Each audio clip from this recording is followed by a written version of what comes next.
জাম্বা বুৰ্বক হি প্ৰমোদ তুই যদি জানে তুই যদি বিৰাট চালাক তুই যদি মিছুট হয়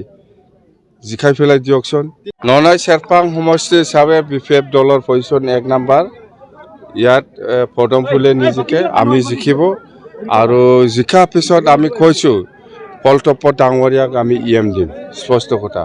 আৰু আমাৰ দিন তাৰিখটো হৈয়ে গ'ল 3 তাৰিখ অক্টোবৰত শপত গ্ৰহণ কৰিব ইয়াত চিফ গেষ্ট হিচাপে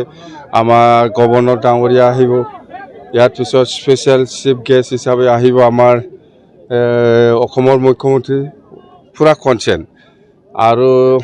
চৰকাৰ হোৱাৰ পিছত আমি এই নালাপাৰা সুখলাই আৰু ৰাজাগড় এই অঞ্চলত ইলেকশ্যনৰ লেটাৰ দিছে বুলি কৈছে ইলেকশ্যনৰ নটিচ আহিছে বুলি কৈছে মই কৈছোঁ এইবিলাক বাদ দে আমি চৰকাৰ আহি আছোঁ ইলেকশ্যনৰ কথা কোনো প্ৰশ্নই নাহে আমি মাটিৰ পাতাহে দিব ইয়াৰ বসবাস কৰা ৰাইজসকলে কাকো ভয় কৰিব নালাগে মই আছোঁ মততে এই সকলৰ ইলেকশ্যন কৰাৰ যেটো নটিচ সেইটো আমি বন্ধ কৰিম মততে বন্ধ কৰাৰ কোনো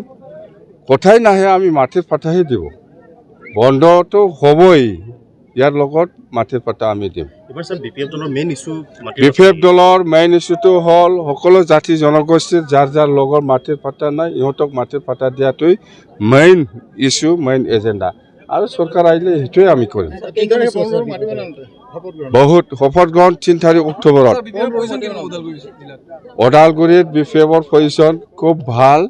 সেকেণ্ডত বিজেপি আছে প্ৰথমত বিপিএফ হিমন্ত বিশ্ব শৰ্মাক আগতে আপুনি দাদা বুলি কৈছিলে এতিয়া ডাঙৰীয়া বুলি কয় কি দাদা ভাইৰ সম্পৰ্কটো নোহোৱা হৈ গ'ল নেকি কি আজি এতিয়াও আমাৰ ৰাজনীতিৰ সম্পৰ্কটো বেলেগ ৰাজনীতিৰ কথাটো বেলেগ কিন্তু আমাৰ যেটো এনে ব্যক্তিগত সম্পৰ্ক ঠিকই আছে আপুনি প্ৰমোদ বৰা আপোনাক ইমিচিয়ৰ্ড বুলি কৈছে পলিটিকেলি জাম্বা বুৰ্বক হি প্ৰমোদ তুই যদি জানে তুই যদি বিৰাট চালাক তুই যদি মিছুট হয়